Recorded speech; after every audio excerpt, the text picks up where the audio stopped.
Hello, hello, everybody. We are back. I am Josh. And I'm Marichen. And we are back for one final hurrah before the end of the year.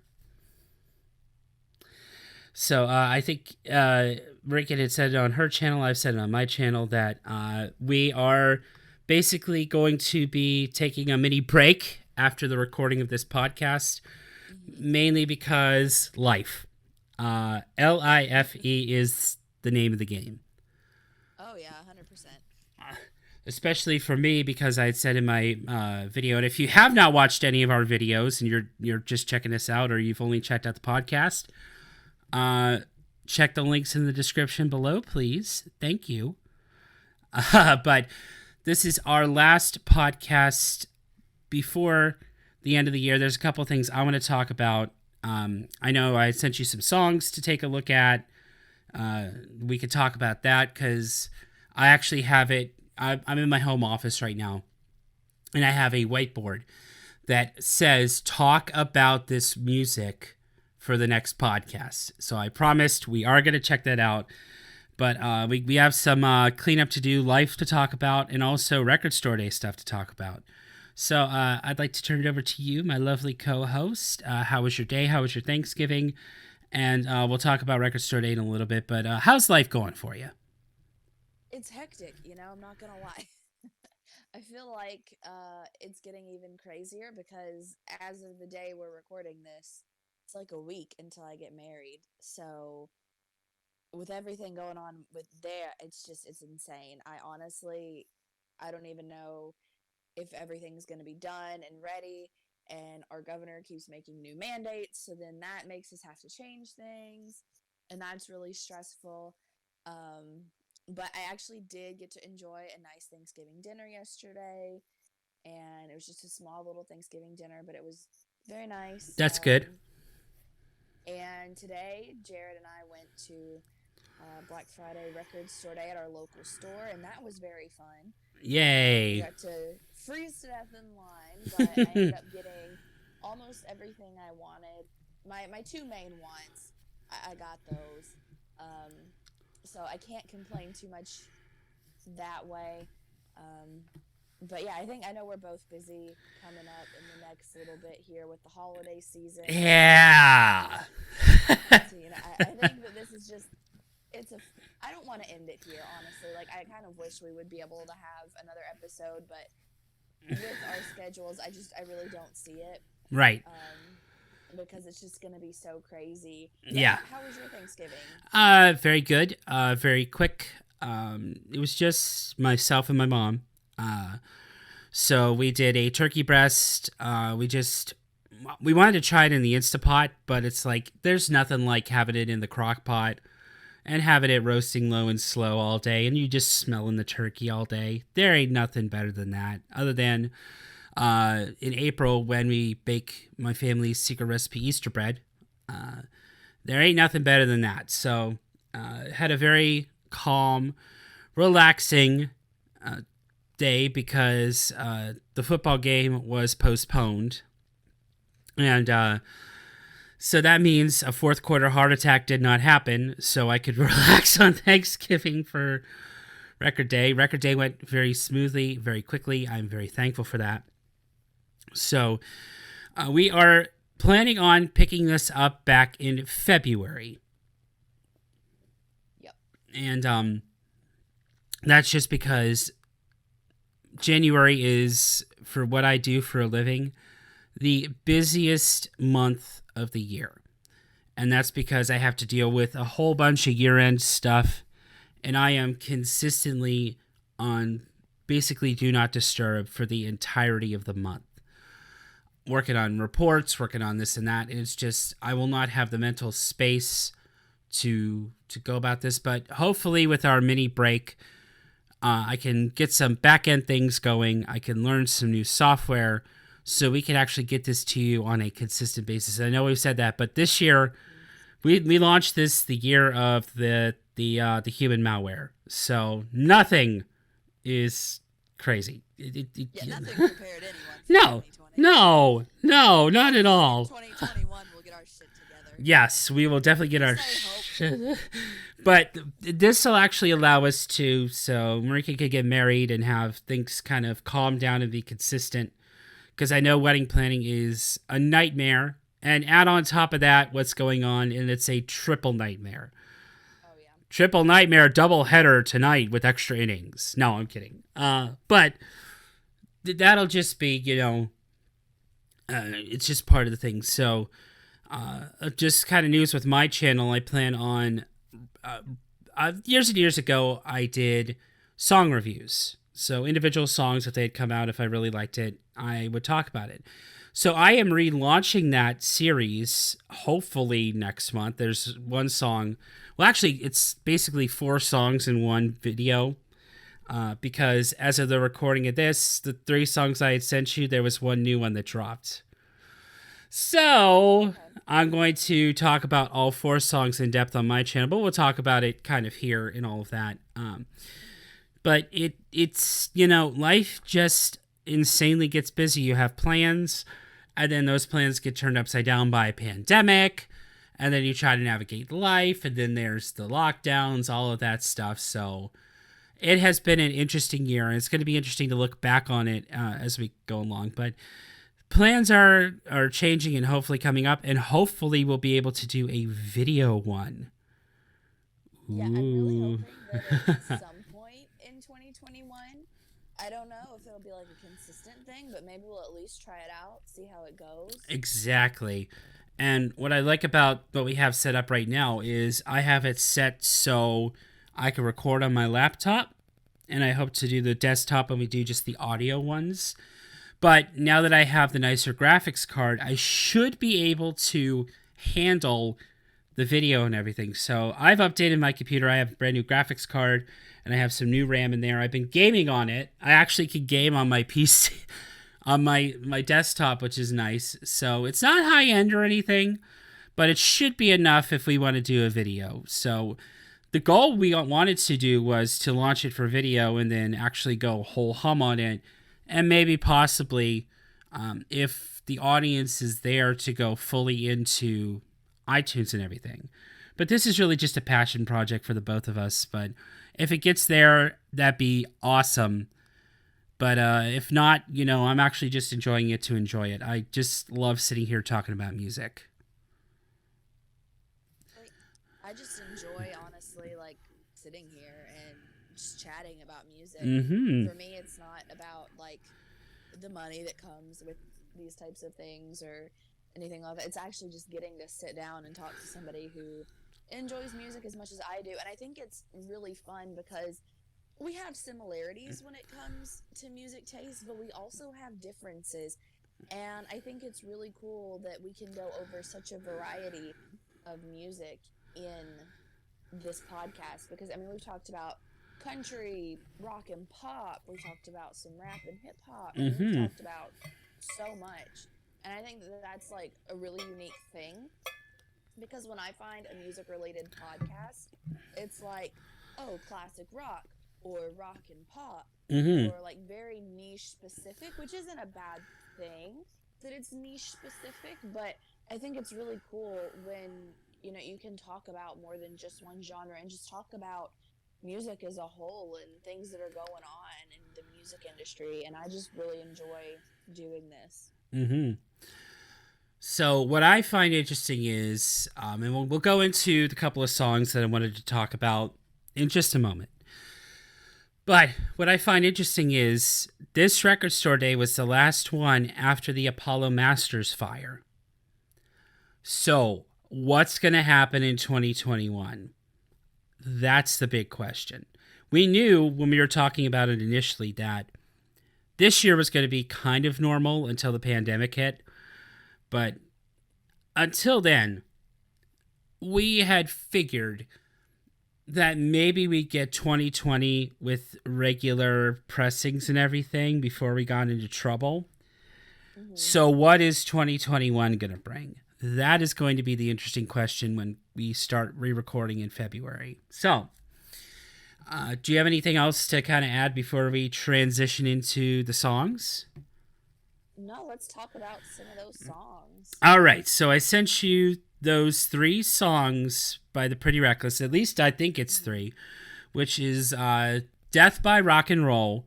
Broomsticks, and the other one. Let me just make sure I have all my notes up because I wrote some notes. If you want to chit chat to our audience while I make sure I grab all that, go ahead. But I'm just grabbing Um, everything. yeah, I remember the first two, but I don't know. Was there another one? Because I don't 25. remember 25. listening to it. Okay, so we'll just talk about the two. When I had sent Okay. Marichen the music, we only had Death by Rock and Roll and Broomsticks. Well, now there's two more that had come out, 25, and there's actually one other one that I'm pulling up right now. So I've actually not had a chance to listen to the newest of the new. So you're not going to hear that. You're going to hear that in my song kind of review of everything. But Mm-hmm. I've talked to you in the past about the history behind the song. We talked about it in the past of everything. So there is a whole bunch of new music coming out for the Pretty Reckless, and I am very excited. So uh, everything. The song is called "Only You" is the newest song. So I need to check that out. But as soon as we had seen that, what's funny about that is in the video for Broomsticks, which we'll talk in a second, there's a hint at what the actual album cover was. And then I guessed it right because of things. But if you saw in the Broomsticks video, there was a kind of a SketchUp mock drawing of Taylor Momsen laying dead in a graveyard. And that's the cover, which is so cool. I have it. Nice. I have it on pre-order through Bull Moose. The minute it was announced, I'm like, I don't have the money right now, but I know Bull Moose will take the money out in February. Let me just go ahead and Mm-hmm. pre-order through Bull Moose while I have it on my brain. I actually just canceled a pre-order, and it was just because I had gotten one extra thing at Record Store Day. I had my main three, and then I was like, should I get this? Should I not? So I picked it up. But let's talk about these two songs. Do you want to talk about Broomsticks or Death by Rock and Roll first? Either one is fine. What do you want Uh, to talk about I want first? to talk about the interlude Broomsticks. Interludes can be done either very poorly or very well, and this was done very well in my opinion. And especially because it was put out basically Halloween time, so it was just uh, to me it was just the perfect kind of the season song because you don't hear. I mean, you hear horror songs. You know, there was Silent Night, Deadly Night, but that's set in Christmas that come out for Record Store Day. But when a horror or Halloween song comes out, you kind of have to turn your ear because it's one of the two big holidays where music is kind of a huge part of it. Mm-hmm. And I just loved it. Was a perfect kind of interlude. If you listen to any of their music, the first thing I think of is Dear Sister with the length of time. You know, just like a kind of like little interlude with kind of like a wispy kind of melody. If you listen to Taylor Momsen's vocals, it is very wispy. It is very mysterious as it goes through all of that. So I really enjoyed it. Did you like it? I did. I agree with you on a lot of points. Interlude tracks and instrumental tracks can be really, really good or really, really bad. And I think it all kind of depends on maybe like album placement too sometimes. Mm-hmm. Because sometimes you might think, oh, that song wouldn't fit on an album, which is why I really don't like to listen to singles because then I feel like I'm judging an album before I even listen to it. But with this song, like I really honestly, I feel like it was just a great like little instrumental track, and like you said, I think it like fit the Halloween spooky, scary time Mm-hmm. theme kind of, and I think it was a really fun listen. Um, and I honestly I enjoyed it. Like I didn't know what to think because I was like, man, this is like under a minute. What's this song gonna be like? And I really did enjoy it. I thoroughly enjoyed it. Like as soon as it had come out, I was like, oh okay, you know, it's kind of like just this kind of quirky thing that they did for Halloween. But then I found out it was on the album, and it made sense. So here's the track listing for Death by Rock and Roll. Death by Rock and Roll opening track. We'll get to that in just a moment. Only Love Can Save Me Now, featuring Kim and Matt from Soundgarden. I am hyped for that song. And track 3, And So It Went, featuring Tom Morello. Yes, that Tom Morello. 25, My Bones, Got So High. Broomsticks, followed by my next anticipated song, which I'm already anticipating Kim and Matt Cameron to take that up to a higher level because it's Soundgarden. Broomsticks follows, it's going to be the song before a song called Witches Burn.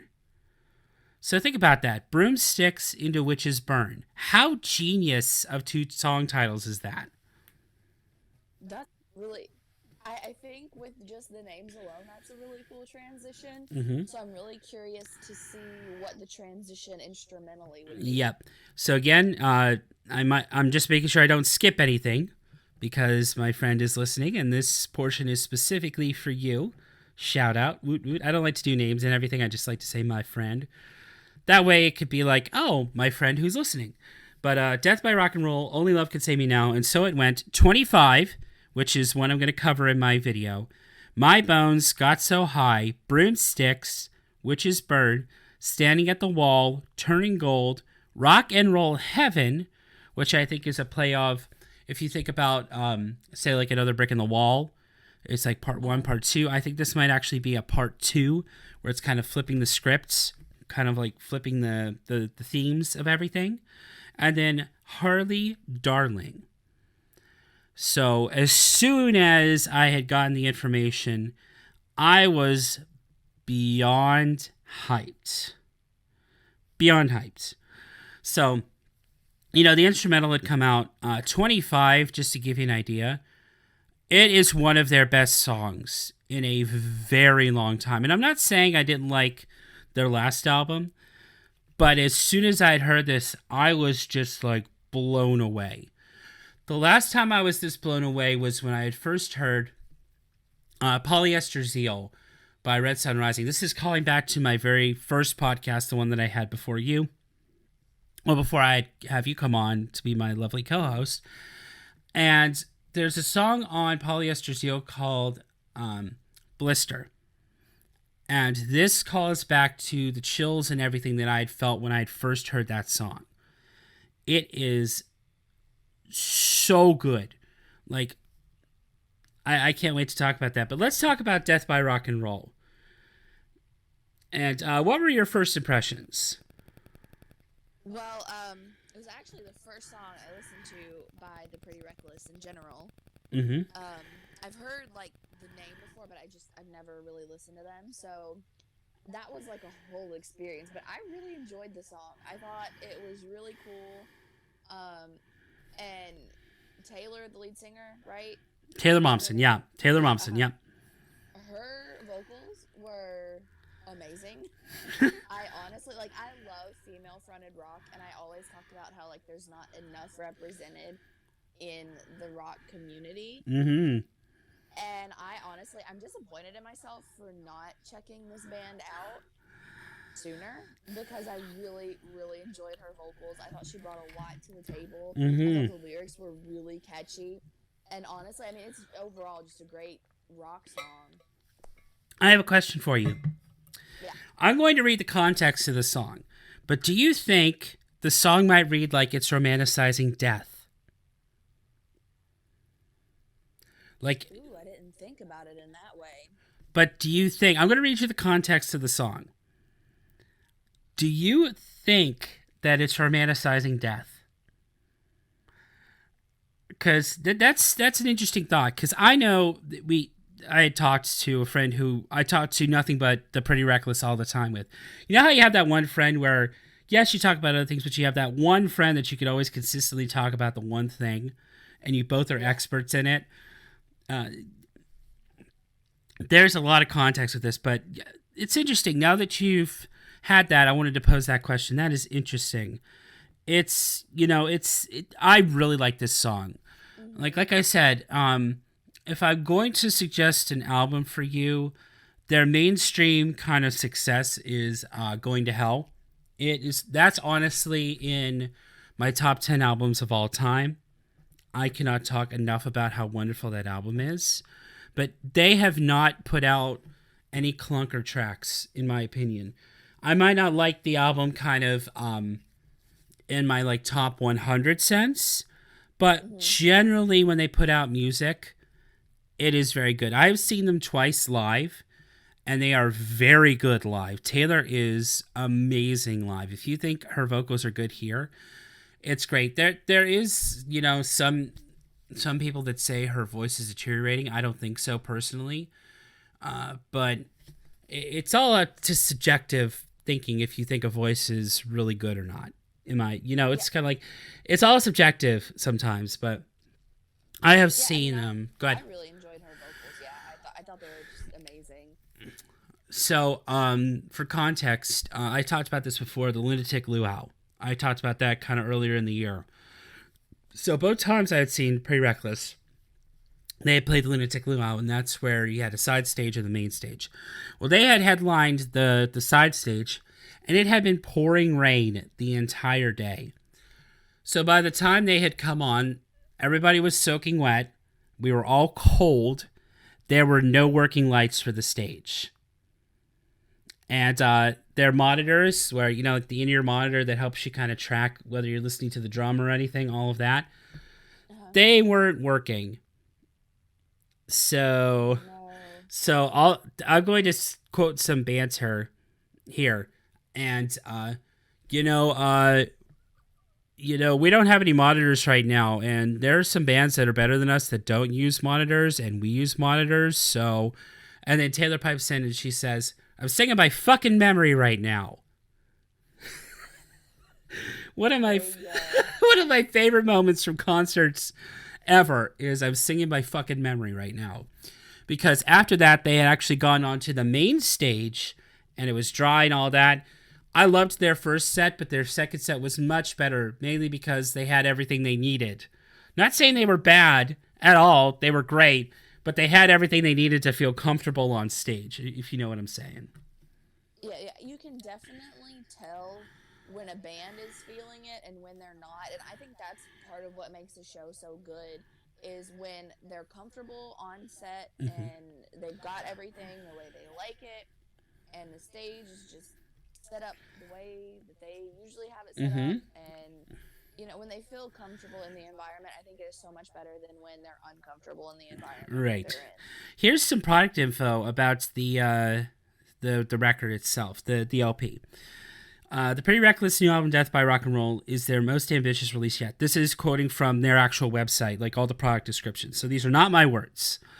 It was written through the heartbreaking losses of Chris Cornell, who was one of the front woman Tyler Momsen's musical muses, and longtime collaborator Kato. I'm not going to pronounce the last name. I do not want to butcher Kato's last name because he figures heavily into Death by Rock and Roll, like the actual song.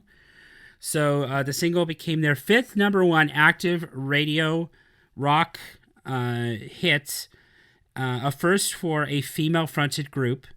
It features 25 and So It Went with Tom Morello and Only Love Could Save Me Now with Matt Cameron and Kim from Soundgarden. I do not know how to pronounce that last name, and I'm not going to butcher somebody that I appreciate so much. It's a double LP with a special etching on side D.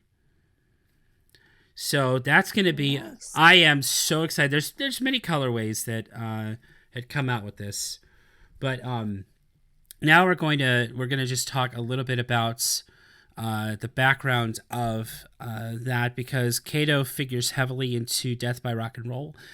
If you were listening to it, you heard footsteps at the beginning. If you were listening in, those are Kato's Hmm. footsteps, and so this is basically and I'm going to actually quote my friend here because he gave me all the particulars that I needed for this. So this is quoting.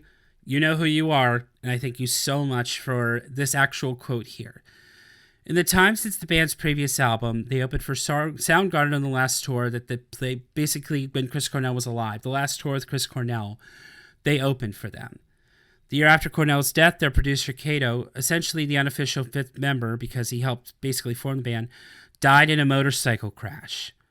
When the band started to work on their fourth album, this time with a new producer named of Jonathan Wyman. They dug up an old song named for a phrase Kato often used, gave it a little polish, and scored their fifth number one rock hit.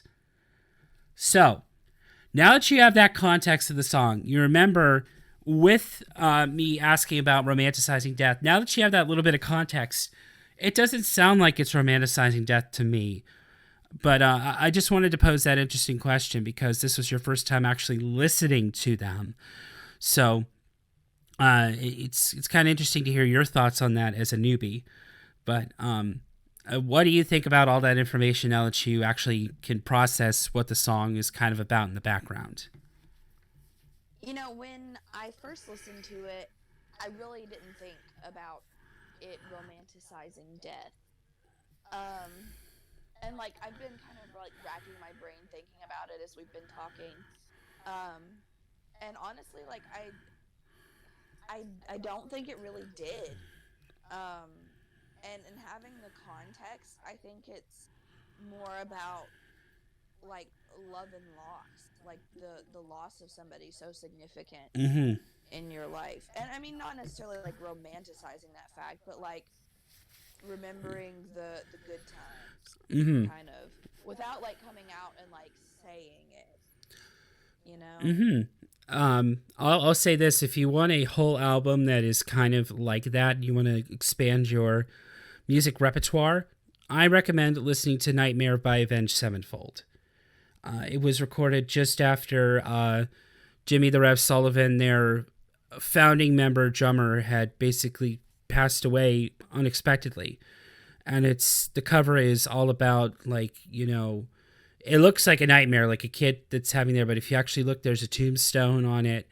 There's a lot of songs that deal with death and grief. So Far Away is one that comes to mind. It's a direct there. But Victim is a great, great, if you want a song that'll give you chills every time you listen to it, like for a metal song, it is Victim. People sleep on that song all the time. But one song I really like is Fiction by them, because it is a song that Jimmy had come on and kind of wanted to record. And before he had died, pardon me there, he had actually recorded vocals for the song. And you actually get to hear him one last time on the song. And they had played it live, and Fiction is one of my favorite songs by them. I could not stop crying. It was such a touching moment. And just kind of going through all that, but I recommend that. Now, they have a couple of albums out. So their first album was Light Me Up. That's how I found them. If you want to check that out, it's a whole, like, every single song is great. But if you need to take some time to just take a look at them,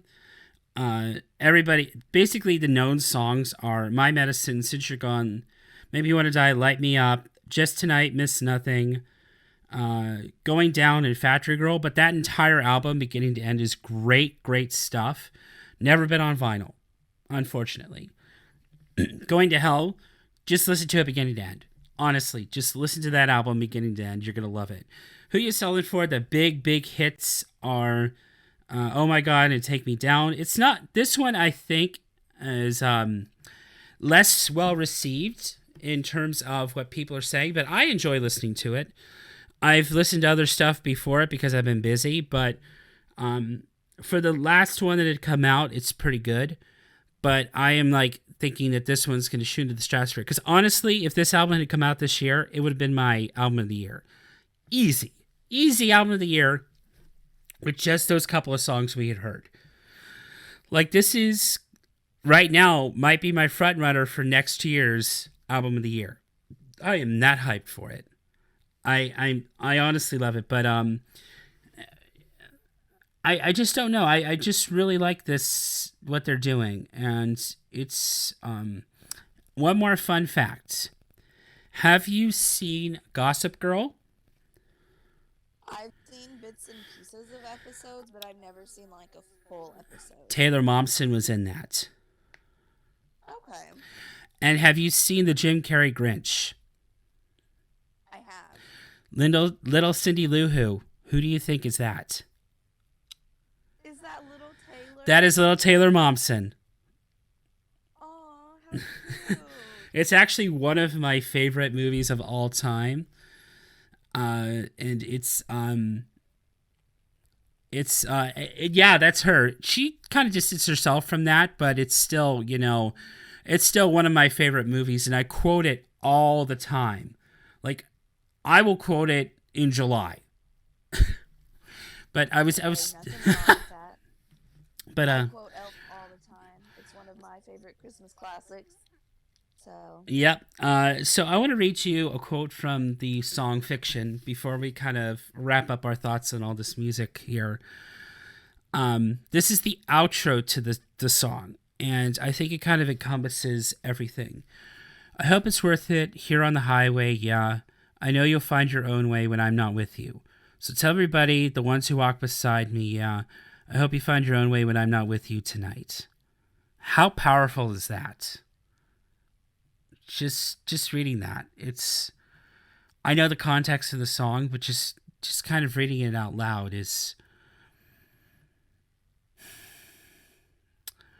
yeah, it's hard. honestly, that's really good lyrical work. I recommend it if you, even if you don't think you'll like Avenged Sevenfold. This is the album that unfortunately I did not get to. Okay, everybody, I didn't get to listen to the Rev when he was alive, and I apologize. But I appreciate what he did with all the other albums.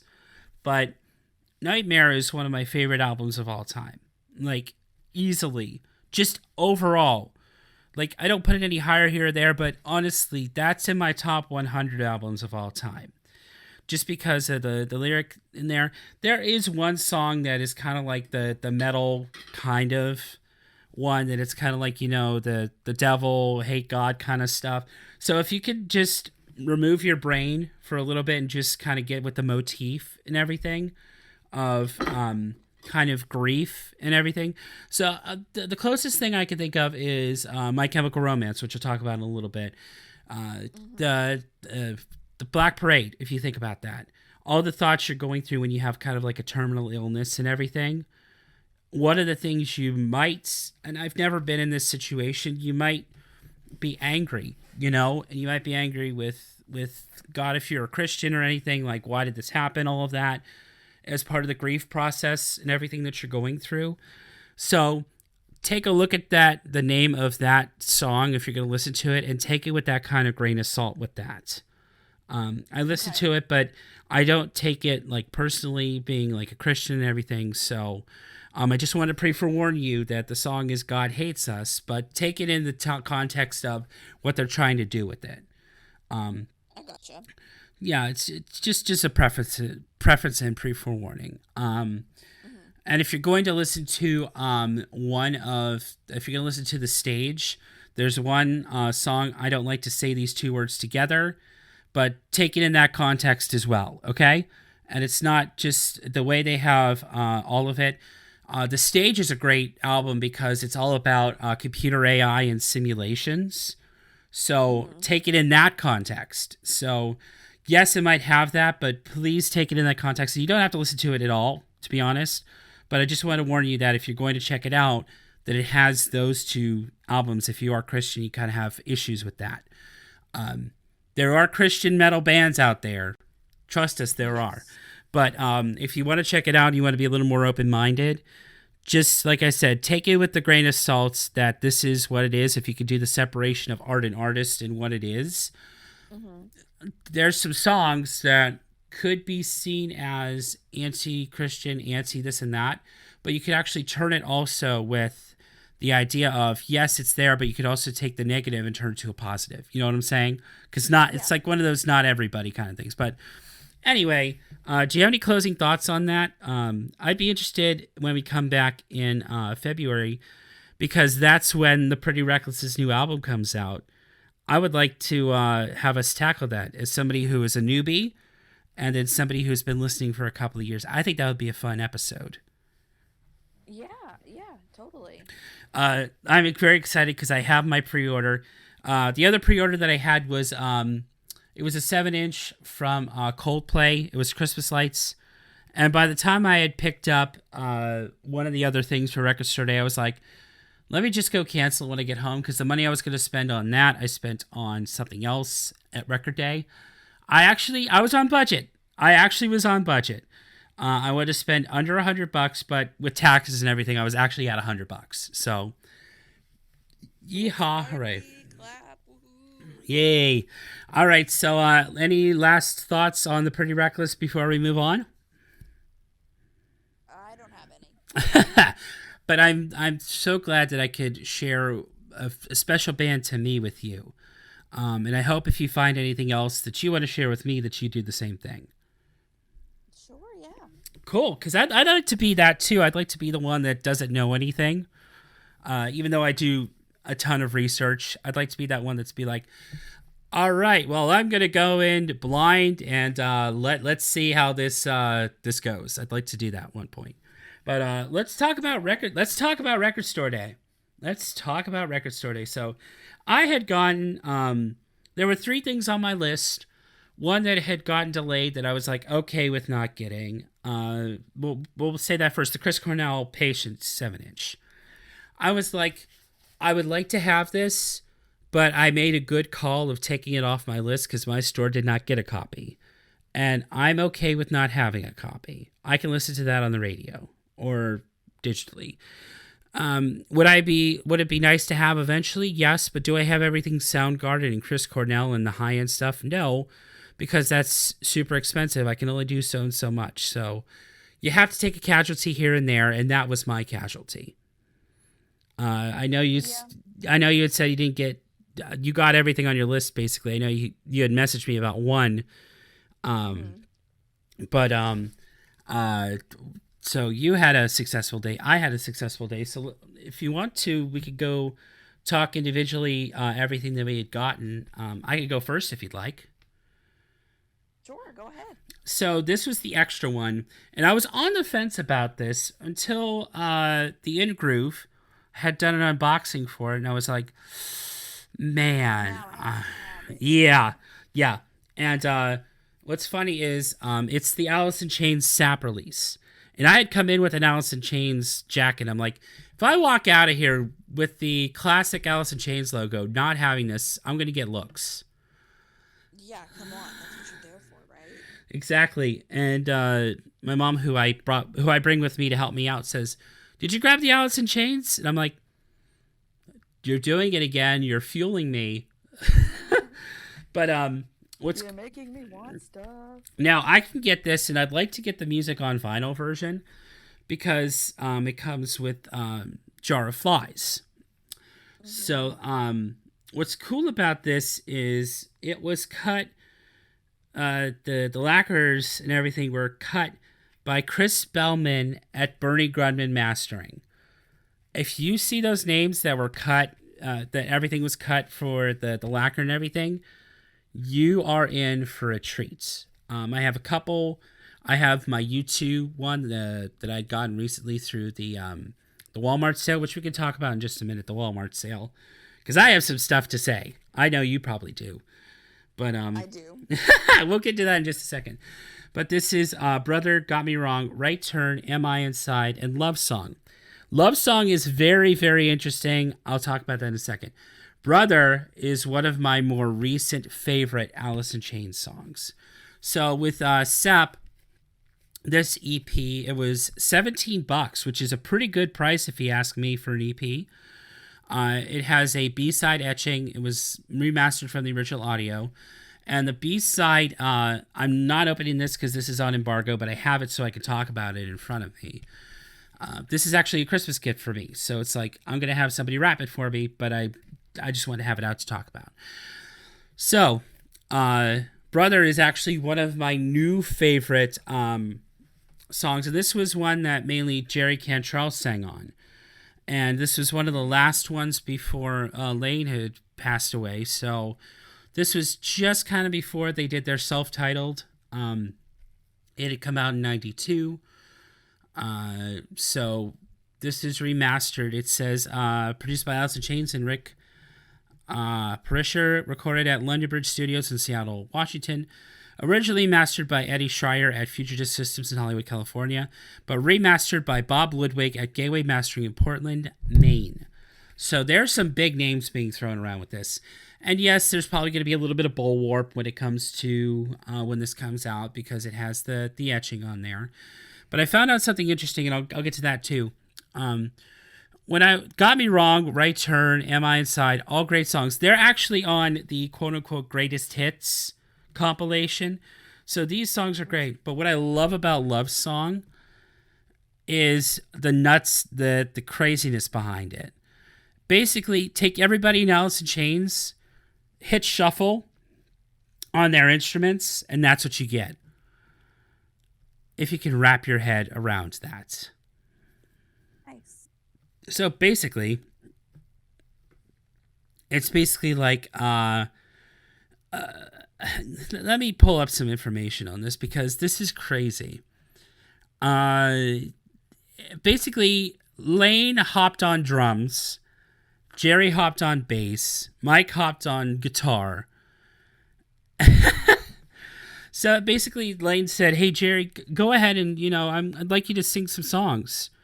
You know, EP actually features guest vocals by Ian Wilson from Heart, for Brother and Am I Inside. So it features Mark Arm of Mudhoney and Chris Cornell of Soundgarden on the song Right Turn, credited to Alice Mudgarden on the liner notes, and then basically have everybody shuffle all of their information. Like, okay, Kenny's idea. The members switched instruments recording. Lane played drums. Jerry played bass. Sean Kenny, the drummer, sings lead vocals. And Mike Starr plays the guitar. Nice. So this one had come out before Jar of Flies. Well, actually, yeah, because that Jar of Flies was the first time we had heard of my favorite bassist in the business, Mike Inez. So this is like the last recording of Mike before he passed away. If I get this wrong, y'all can bleed me out in the comments down below. But it's just, I had to have it. Like, that's a good price for an EP, honestly. With the $100 ripoff of an album that was, Let It Bleed. Yes, let your wallet bleed. Like, they didn't even have, like, okay, there was one that had the, I think you got this, the Mott the Hoople one, right? That was the one that had the iron on? Or what one had the iron on? Metamorphosis by the Rolling Stones. Metamorphosis by the Rolling Stones. Yep. I could see if they had an iron on, maybe a booklet about the information, then the hand poured in a poly-lined inner sleeve. That would make the $100. But what we got in the package was a complete, in my opinion, rip-off. Yeah, I agree. Everyone I've talked to agrees.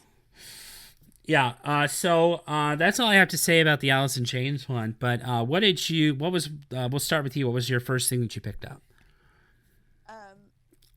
Yeah, the first thing that I picked up that I'll talk about is the Bangles Doll Revolution album.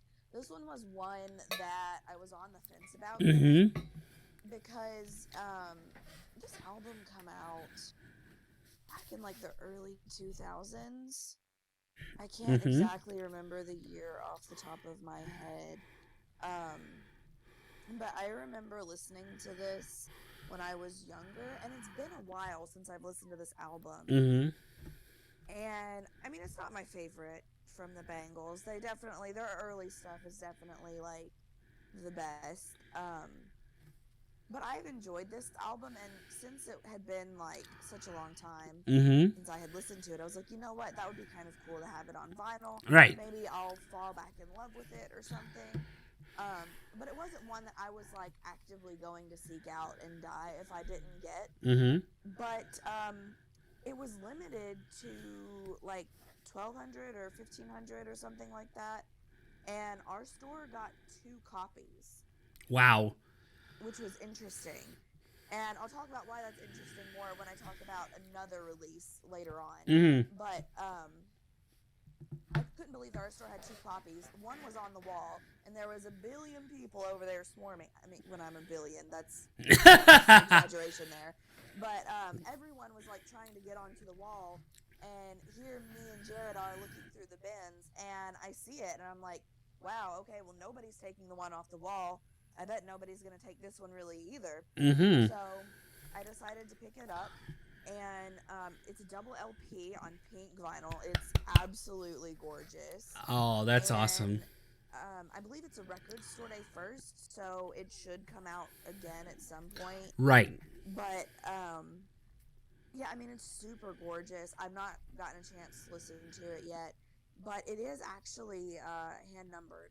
Nice. And I didn't get to, I actually didn't look and see what number mine is, but the website says it's hand numbered, and I am stupid and didn't look, so now I'll have to go look. I feel really dumb, and I even made my video and like didn't even think about looking to see if it was. You know, I remember it saying that on the website too, and then I'm just like, oh yeah, whatever. You could do a pinned comment and say, "Oh, it was this number when you put the video out." You know, I'm not seeing it. I wonder if they didn't hand number. Oh wait, it's at the top. It's very tiny. Okay, it is number 1100 out of 1500. Okay. So, boom, there we go. But I'm very excited to get to listen to it. Like I said, I've not listened to it in forever. Yeah, it come out in 2003. That was when the album came out. Yeah, I remember early 2000s, Baby Marichen, so it's been a while. But yeah, I'm definitely very excited to get to listen to this again. And, you know, maybe rediscover something that I didn't know I needed to rediscover. So, yeah, that's interesting. And that's already going for stupid numbers on resale. Yeah, I've seen one go for like a couple $100. I think that's interesting. And it was $40 to begin with. Yeah, like so it's kind of like, you know, when you have that high bar of that entry and everything. So it's kind of like, yeah, I know, but what I'd like to see the numbers on is the resale for the Blue Oyster Cult one, because that one started out at $50. Really, let's see. Well, while you do that, I could talk about my next one. Yeah, go ahead and talk about your next So, one. Yeah. this one on needlesandgrooves.com, I talked about this before. You should definitely be on there because we talk about all things. There's a great for basically it's a forum where we all hang out, talk about music. There's individual threads for Taylor Swift, country, hip hop, specific artist ones, specific regions. So if you're looking to hang out in a sense of hang out online because we can't hang out here, or looking for record stores in a certain area, there's the political stuff, this and that. It's a great place. I think I talked about them before. We're doing our Secret Santa on there.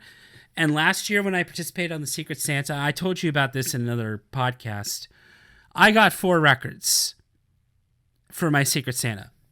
Mm-hmm. It was Charlie Bliss Guppy, Zola Jesus Tyaga, A Charlie Brown Christmas, the Vince Garibaldi Trio, Black Pressing, and Amy Winehouse Back to Black. Oh, wait, no, it was 5 because that's how I got my copy of Lady Gaga Fame. So all those records came from one Santa. How insanely spoiled was I? Very, very much so. And I feel like it was ones that just the impression that I got was ones that they just didn't want anymore, so they threw it all in there. But they kind of looked at my stuff and they said that I'm open to anything. So they probably looked at my thing and they said, I probably have an extra copy of this. Why don't you have Amy Winehouse? Oh, here's Charlie Bliss. Oh, here's this. Here's that. So I very much enjoyed every single piece that I got from that. Even though it wasn't anything from my want list, I am very happy with the things I got. So, with the things I got on needlesandgrooves.com, the reason I'm saying this was out of everybody, we had put together a list of what everybody had wanted. Just in case if stores didn't have anything, we could message each other and say, hey, they have this. I've already bought it. Do you want it? Give me the money so you can get it shipped out. It's a great place to do all that. So this was, out of everything on here, 6 people had wanted this. My store had gotten 2 copies, and it's already going for 60, close to $100 right now. And Oh that's wow. Mila Jovovich's 1994 album, The Divine Comedy. So, Mila Jovovich, one of my favorite actresses all time. She's come out with a couple of pop songs here and there, but this was her kind of folk album and everything. And if you watch my video, it has basically like a Dante era kind of painting on it. So there'd be some nudity on it. So I had to censor it for the YouTubes. But it is limited to 1,200 copies, creamsicle orange pressing. Out of all the ones I have, I want to see what creamsicle orange looks like. Now, what's interesting about this, there was only one music video done for this, and is Gentleman Who Fell. She actually had a bunch of she had a studio album that had come out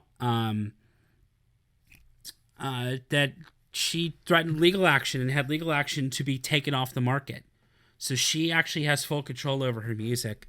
And yes, she does have music. If you go to her website, she has her songs for free.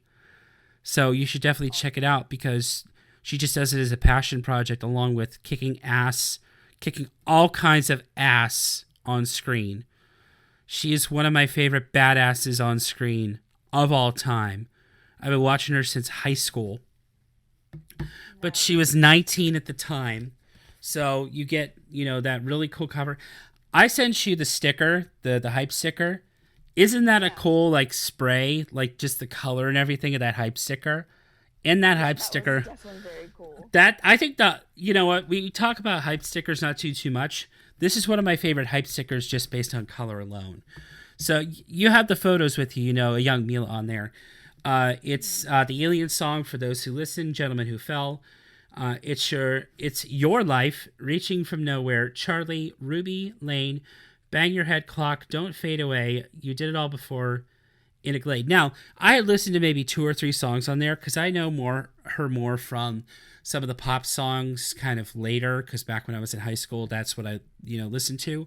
So I kind of checked it out, and I'm like, sometimes I just listen to like half a song and really like it and end up enjoying it. Kind of like the Wes Anderson one, even though I've only had time to listen to it once. Life is crazy. I have a backlog of about like 6 albums I need to listen to. That's why I'm taking a break. So I can have a couple of videos in December, so I can take all of January to just listen to. I'm going to have a lot of albums to listen to come Christmas time.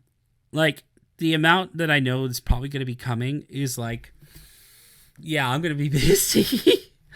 But this is Capital and Real Gone Music. Capital, I know this was manufactured by Real Gone Music, so I'll be interested to hear, reviews on that. But I was just kind of like, it's one of those ones that I was kind of like, great if they have it. I was going to go for one of the jazz records instead if he didn't. But he got 2 copies, and then he got 2 copies of my number 1, which we'll talk about later. But I am very happy to have this, especially now because I know it's super limited. And I didn't want to do the thing where I grabbed 2 and paid for an extra one just in case if somebody had it and then just sell it online. I didn't want to do that. I wanted somebody else who actually legitimately wanted it in my area to grab it. You know what I'm saying? It's kind of a little selfish as that is. That's just kind of the way I wanted to be with it. Because by the time I grabbed it, I didn't look to see if the second copy was there anyway. You know what I'm saying? Yeah, totally. But if there were like 5 copies, I would have grabbed a second one and be like, do this. I'm going to get the money back. I know I'll get the money back from somebody. But yeah, it's kind of like the Jax Mannequin. I lost out on the Jax Mannequin. I got the Mila Jovovich. I'm happy. So do you want to move on to your second pick? Yeah, and before the Blue Oyster Cult, I looked it up. It's the most it's going for right now is about $100. That's about double the money. That's not too. Yeah. And we're saying $100 is like, oh, that's not too bad. No, some of this stuff goes for stupid money for stupid reasons. Yeah, very, very stupid reasons. I I Um, I bet you real quick, one of the ones that we both got a copy. So if it's the one that I think when that comes up, we'll both talk about it. yeah, I know that's probably going to be your last one that you talk about, so I'll go ahead and talk about my number one real quick. Um, and Yes. that was the Fountains of Wayne Welcome Interstate Managers Yes. album. Yes. Now, this one, okay, was limited to 2,500 copies, Mm-hmm. and our store only got one. Wow. But yet they had two of the Bengals Dollhouse Revolution, which was half of the, like I don't understand. I don't know. Which I mean, I'm looking at everything off the Record Store Day website because I honestly can't remember numbers and everything. So Mm-hmm. I'm kind of trying to refresh my memory. And I've not gotten to listen to any of these today because I haven't been able to clean them. But anyway, this is an album that again come out in the early 2000s. I grew up loving and listening to this album all the time. It has the hit song Stacey's Mom. Yes. Everybody knows that song. Mm-hmm. And this is the first time it's ever been on vinyl. And I didn't know that this was a need until I saw this list and saw this on here. And it become like the main reason I got out for Black Friday Record Store Day this Mm-hmm. year. And again, this was priced at about $40, and I thought that was a little steep. I mean, it is a double LP, but I think $40 is still a little steep. Mm-hmm. But honestly, I would gladly pay that for this. I haven't looked to see what this is going for, but I mean, I'm sure it's probably going for at least double of what I paid for it at this point because I know this one was in such high demand. Oh, yeah. Everybody on the internet was talking about this record. It's on this really pretty, like, creamy clear and black swirl vinyl. It's very, very gorgeous. And Mike at the In Group, I actually seen his unboxing of this, and Mm-hmm. it just made me head over heels and want this album even more. It was just so beautiful.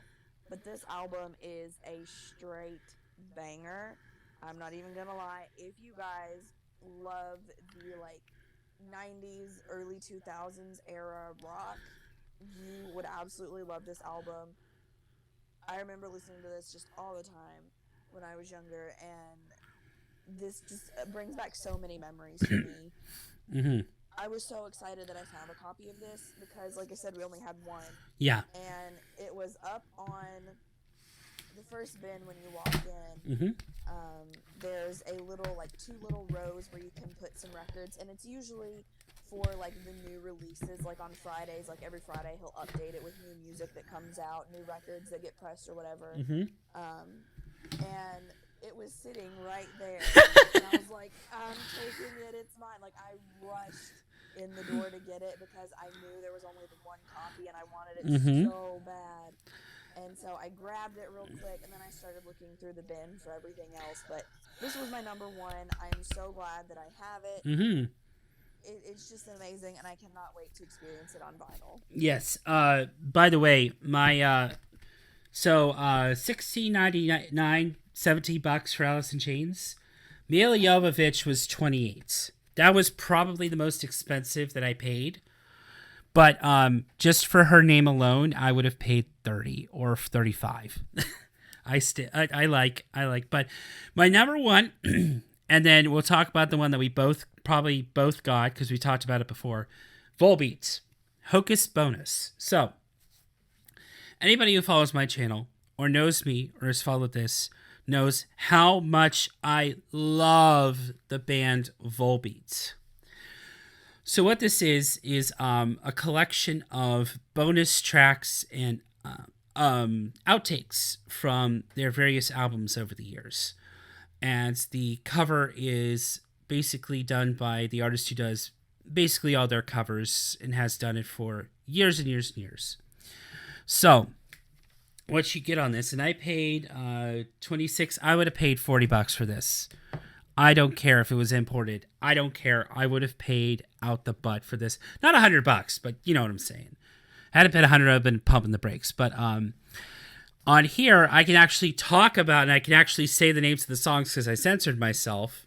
because there's a swear word in this. So I'm going to read the description. Overall, I love the packaging on this, and I know there had been one. There's a whole group of these record stores that we like to watch on YouTube. You know, the In Groove is one of them, but there's one in North Carolina that I like to watch. Not North Carolina, Illinois, that I like to watch. I like to watch all over, like all over. I like to watch. But what's interesting about this is, again, some of these songs have not been on vinyl before, or if they have been on vinyl, it's only been in Europe. So this is the first time it's easily available, quote unquote, easily available online. If you know where to look to import, you're fine. But so what makes a song a bonus song? And this is from the back of the actual album. In the world of Volbeat, we only take the songs that we are most proud of into the studio. If we feel like it isn't 100%, it doesn't get recorded. Even so, sometimes once everything is recorded, we find a song or two that just doesn't quite fit the feel or the sequence of the album. We're still proud of these songs and want our fans to hear them, so we've included them as a bonus track, in quotes, on a deluxe or special edition of the album or the albums. Of course, there are instances where we get one of our immediately talented friends to come in and sing on a song with us. Even though their contributions take the songs to levels beyond even our expectations, we sometimes still keep the original version where we can when we're done. While there aren't definitive versions of these songs, they're still, in our opinion, pretty fucking cool. And sharing them can give fans a glimpse into how the final songs came together. Those become bonus songs too. These songs aren't extra or leftover, in quotes. And we've been really happy to make them available for the fans who want to seek out the special edition of an album and hear them. That being said, we're a bunch of guys who love our turntables, and going to local independent record stores, it is frustrating that finding these songs on vinyl can either be really difficult or completely impossible because they never made it to the format. So, abracadabra, hocus bonus, here they are. We hope you love being able to have these songs on your turntable as much as we love revisiting them and putting them on wax for you. Take care of each other and keep supporting local record stores. How cool is that? Like, That is awesome. as soon as I read that, I got chills. So, what is on here? Well, two of the songs I already have. So, Rebel Angel. That was a B-side on a special edition of one of the very early albums. So, that was 2010 that one had come out. Angel Fuck, which is a I can't say the name of the artist because I know how particular they can be. So if you know the name of the song by you know who, I'm saying it for reasons because he will go after you if you say separate things. He is one of those egotistical artists. Nice. You gotta love those. MISFITS. That's all you have to know. The singer of that band. Ecotone, which is off of one of my favorite albums of freaking all time, Outlaw Gentlemen and Shady Ladies. So, oh yeah, Rebel Angel, Doy. It's Beyond Hell, Above Heaven, the limited edition from the album from 2010. Angel Fuck was Beyond Hell, Above Heaven. Ecotone was Outlaw Gentlemen and Shady Ladies. You know what's nice? They actually have where the albums came from. So it's like, I don't even have to look it up. Hooray. That's cool. Lola Montez, this is a harp version from the Outlaw Gentlemen and Shady Ladies Deluxe Edition. Evelyn, which is the early Michael Vox version. So Michael Paulson and Mark Barney Greenway recorded the song, but this is kind of like an early version of that. So this was off of Outlaw Gentlemen and Shady Ladies. The original version features Mark Body Greenway is available on Beyond Hell Above Heaven. That's the actual album cut. Slayton. Oh, I love that song. It's from Seal the Deal and Let's Boogie. That is a 1 minute banger of a song. So Rebel Angels 325 is 1 minute 30 seconds by Egotistical. Ecotone is 347. Lola Montez. I want to hear what the harp does with that. That's the one that I'm probably most excited to hear, other than the one we're about to talk about.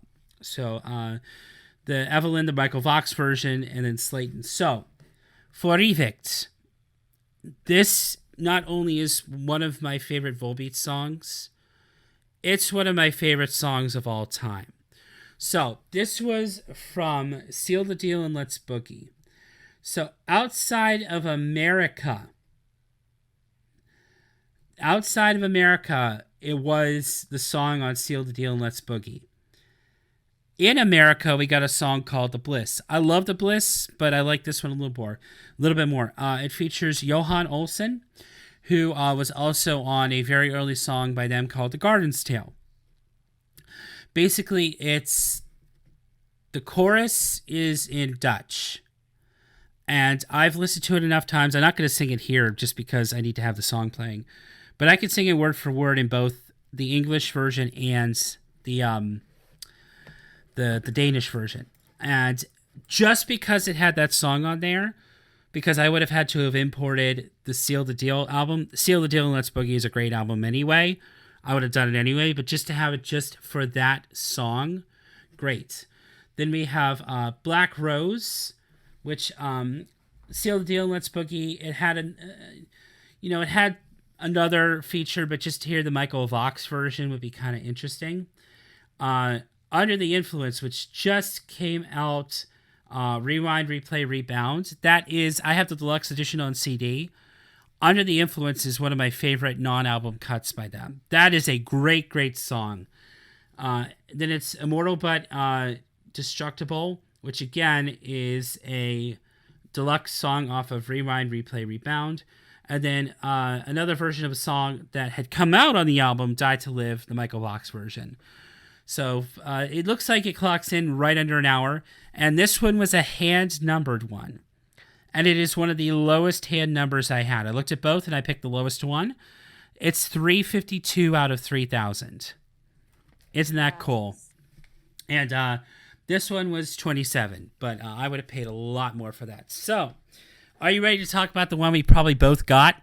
Yeah, so I'll kind of talk about it like just on a general basis because I know you'll go into a lot more detail than I will. But I mean, if you know either of us, you expect this probably. My Chemical Romance. Yes. That before anything else. Amazing. Yeah, that before anything else. When we had just the April, this was my most anticipated album for back when we thought we were going to have the April. Yeah, I know. Honestly, like when they released the April list and I saw this, I've been excited for this ever since. Yes. And so finally have it is just amazing. I know, it's kind of, so excited. but it's also kind of like we were somber kind of too with being okay with not having concerts and everything. So it's kind of like it's a bittersweet thing, but to actually have it in our hands. Yeah, and honestly, I didn't know how hard this was going to be because granted, it was limited to like 7,500 and that seems like a big number. So many people love My King. Yes. That I was like, how hard is this going to be to get my hands on? Like, how many is my store going to get? And how many people are going to try and fight me for this record? So I was like so nervous about getting this, but I mean, I'm so excited to spin this one. Have you actually opened your copy yet? No, I have not, but I know what it looks like. I'm not opening anything. It's so pretty. I'm not opening anything until Christmas. It is absolutely gorgeous. I knew it was gonna be like the clear with the red splatter, but when I opened it and saw it, like I physically gasped. It was so beautiful. Like you're like, oh man, this is gorgeous. Like it looks so much better than what I imagined it looking like. Yep. And I'm so excited for this because it does have some live tracks on here. Mm-hmm. It's also got a couple demos at the end, which is really cool, and I'm really excited to hear those. Mm-hmm. So I think this is just it's been a long time coming for me. So I'm I know. excited to finally have it. I'm just looking at it. I'm like, I can't believe that I actually have this now. I know, One right? It's like crazy. one thing I appreciate, I actually have it in front of me. The M in My Chemical Romance is not capitalized, but the M in Chemical and Romance is capitalized, and they use the same M for Chemical and Romance. I appreciate that.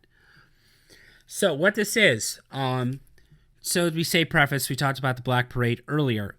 So with the Black Parade is Dead was basically the entire album live, plus the B-sides. Mm-hmm. This is Three Cheers for Sweet Revenge with the demo B-sides live.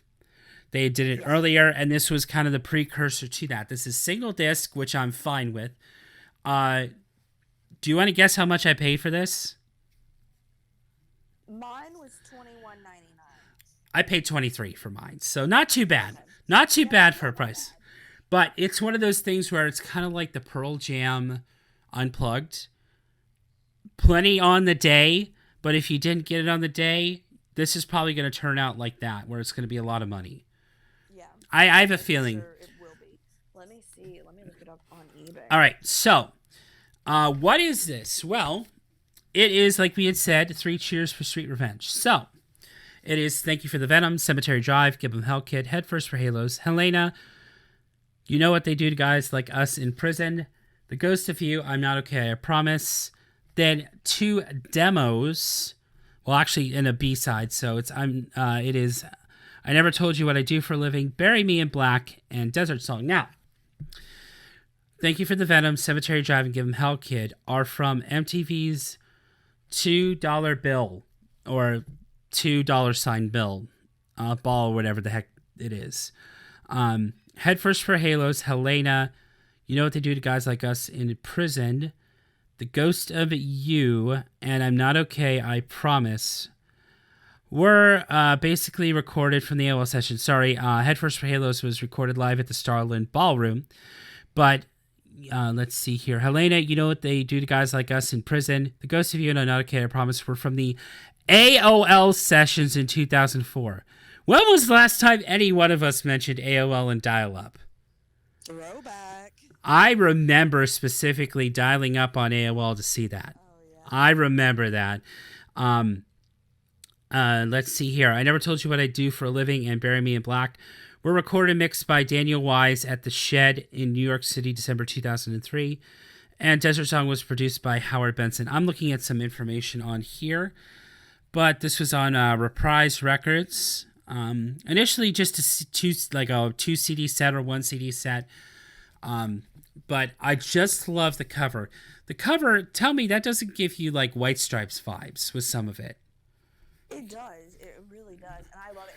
And I know you've not opened yours yet, but like the blood splatter is textured on Nice. the cover. It's not like a super harsh texture.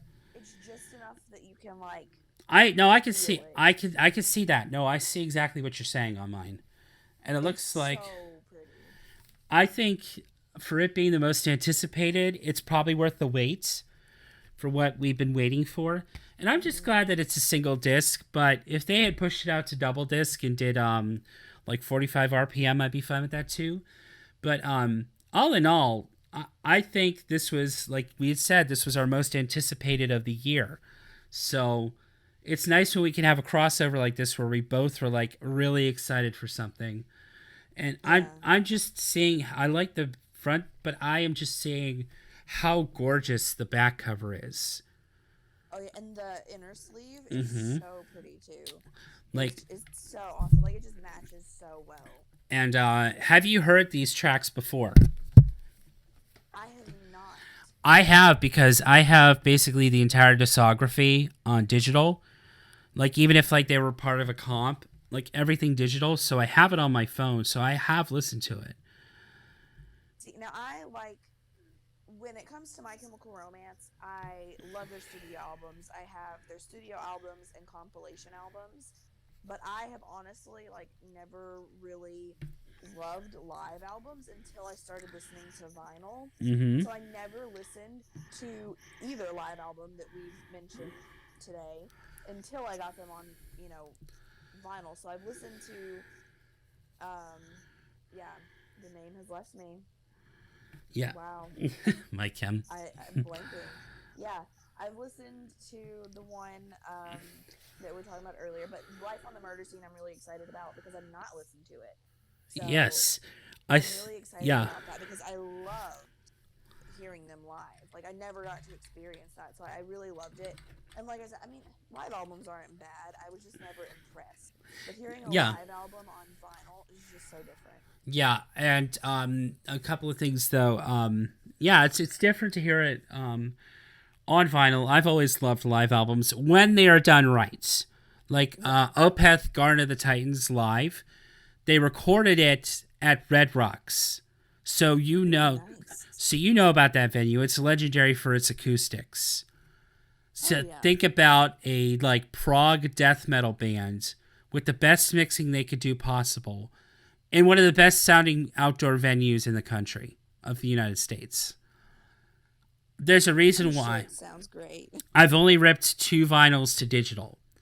One is I wanted to test and see it with my picture disc pressing of Cool Kids by Echo Smith. Mm-hmm. And then it was this one. And I'm so glad I did it. The only thing I'll have to say is when you plug it into a USB, it doesn't sound as loud, so I have to turn it up.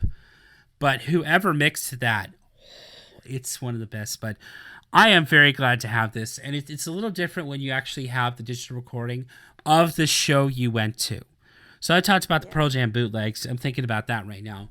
So the show I went to, I listened to it constantly. I didn't get to listen to it this month, but I listen to it at least once a month on average. I will listen to that Pearl Jam show once a month. And it was 4 years ago that I saw that. It's been 4 years already. Good Lord. Time flies. It does. It does. But I'm very happy with what I got. I went a little over budget by 22 cents. I don't think, 22 cents isn't that bad. no. But I wasn't even going to spend $100, but I was like, let's see. I spent 100 there. I spent, even though I got paid back 145 at drop 2 and another $100 at drop 1. One thing I will say about these 4 drops is it has allowed me to get extra things that I didn't think I would be able to get. Yes. So I'm very happy. I will not be doing an end of year what I got all year because I kind of forgot, and that will take like an hour and a half to talk about. Talk about everything. Yeah, well, vinyl spending has been up this year for me, which is kind of a pleasant surprise. I've always said I'd like to have a year where I just can kind of spend once a month or so. And without realizing it, I've already done that. I did not go out to the October one because there was just nothing there for me. Maybe the Warren Zevon one, but that's one that I was not going to get up to get in line at 7:30 for. I told my store owner that I'd rather just wait until Black Friday. But I think this was kind of the best of both worlds in the way things were. It was extra revenue for the store, but we would have preferred it early on if it was just the Black Friday one rolled into like one big celebration. But we didn't know at the time what was going to happen. But I think it was a very fun day and a very fun time to do things.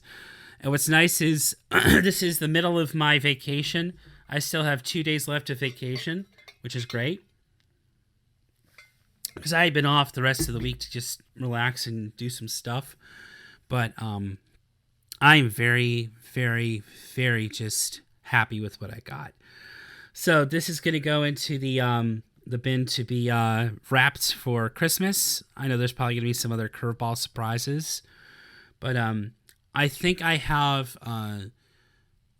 we could talk just very briefly, I guess, because I want to talk about end of the year stuff like album of the year and all that fun stuff. But I know Hayley Williams had come out with Pedals for Armor, and then she did like an extra 10-inch. Well, guess who put his order in for the 10-inch? Me, who should not be buying more records. I was wondering if you pre-ordered that. I did, but I have that. Yeah, I did. Money's already out, so I'm guaranteed a copy, basically. So it's coming Nice. out soon. I have two from. I'm just gonna say the name out here, just because the Too Many Records label. One, a friend bought for me, and it's one of the only rap albums that's actually got me excited, like modern rap. Like I love old school, like Biggie, Tupac, Hmm. the classic, the Coolio. Oh, what do you think of that Snoop Dogg 180-gram picture disc? I didn't know what to think. I was like, "Ooh, cool! They're gonna do like a special release. I'll have to get it."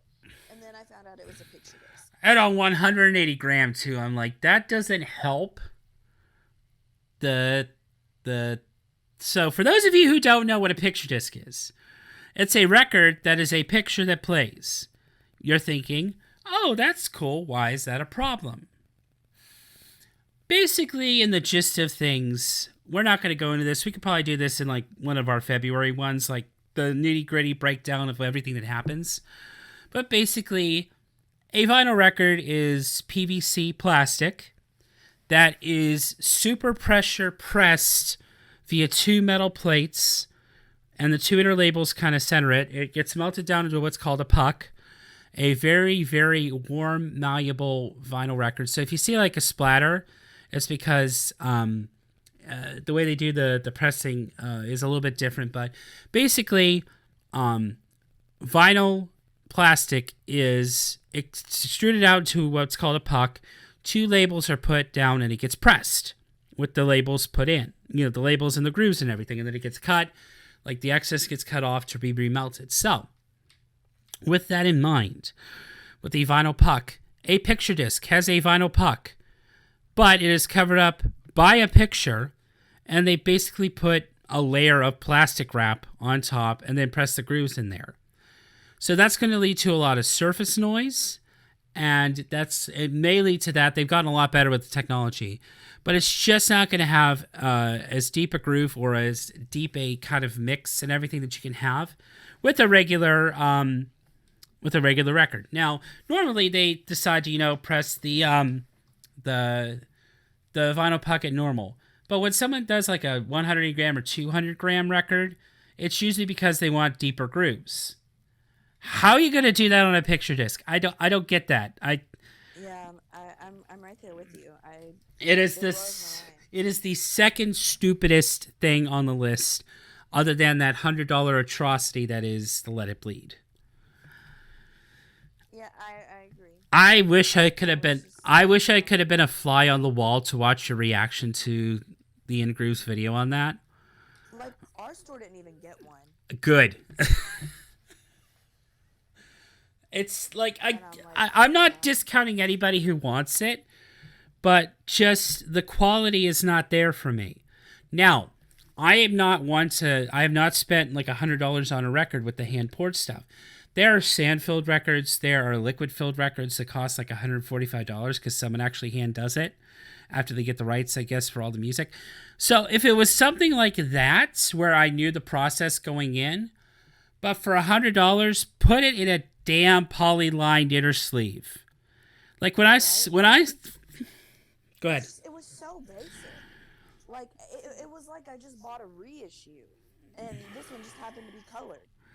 Yeah, and I it, mean, the only thing it had going for it was that it was the hand dipped colored, and it had a certificate of authenticity. Ooh, shaking in my boots. I you could know, literally go buy just a standard black reissue, and it be the same damn thing. and also to add a little bit of fuck you on top of that, any splatter record you get is hand done and is unique.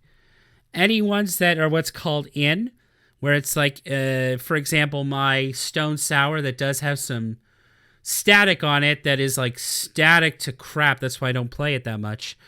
It looks like a Coke bottle spilled in the middle, and then it moved out, and then you know that anything that's like a tricolored or split, it still has to be hand done.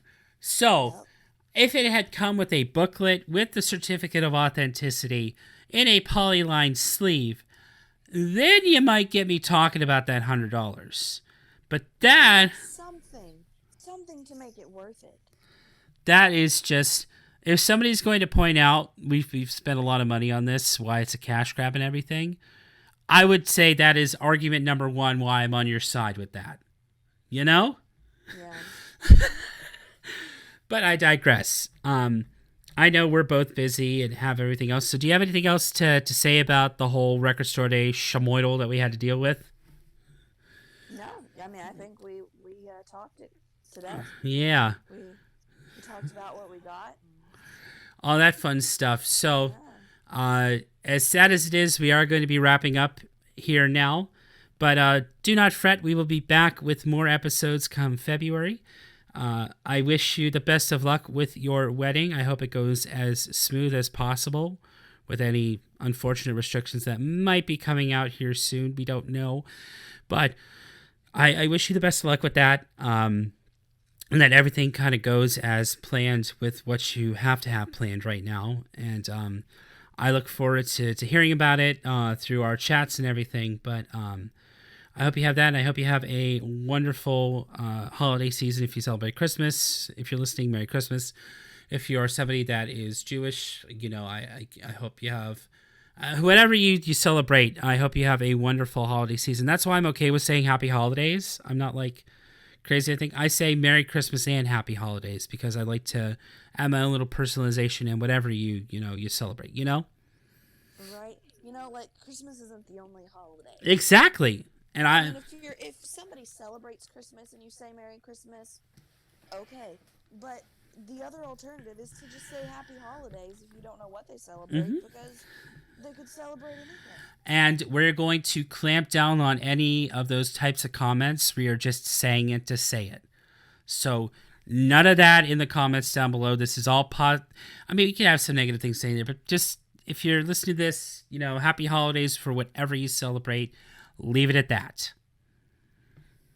So we'll be back in February, but hopefully in February we'll have things kind of planned out where we're not like, oh shit, skin in the teeth with how some of this was this year. So we have loads of other things planned, but I'm glad we were able to sit and actually have a full-length episode now. So we're going to keep that here. We're just about at an hour and a half, which is right about where we wanted to be for this. So thank you all so much for listening along if you've been here from the beginning or until now. We have actually, in the background, kind of said, this is kind of season 1. So this is kind of the official end of season 1 right here. The chaos season, I guess. It's always kind of crazy. But we will be back come February. Hopefully with much more consistent episodes. I don't see any reason why not. Now that we've kind of found a way to kind of balance things. So, and the reason being is, of course, you have a wedding coming up. So it's like, other than that, I think we should be able to figure out a way to do this. But it's been wonderful. I want to continue to create episodes. And I know we want to have some guests on too. So next year, look out for some guests. Look out for some other fun stuff. But until then, I'm Josh. And I'm Marichen. And as I say at the end of everything that I am in, when the waters get rough, please, please keep on sailing. We are going through an unprecedented time with a pandemic, with a virus that we've not had a pandemic in over 100 years. Do not be hard on yourself. I'm thinking about all those people that unfortunately had to go for food stamps and go in and, basically have to get a free meal because they couldn't afford it. We are absolutely blessed with what we can be able to be afforded, and that's what I'm thankful for Thanksgiving. And I'm also thankful for my wonderful co-hosts, but I'm thankful for you, dear listener, because you are a light and you don't even realize it. You can do the things you want to set out to do. Life throws its own curveballs, but I believe in you. Even if that voice in the back of your head says no and is like being a complete attacker of you, I've been there before. You can fight it. You are strong. You can do this. We've all done this so far. I'm thinking about you. I'm thinking about your family. I'm thinking about those people that you find special because you're special to them. There's only one of you in this world. And that is amazing. Don't let your unique light go out. I'm thankful for you, and I just want you to have the best life you could possibly have.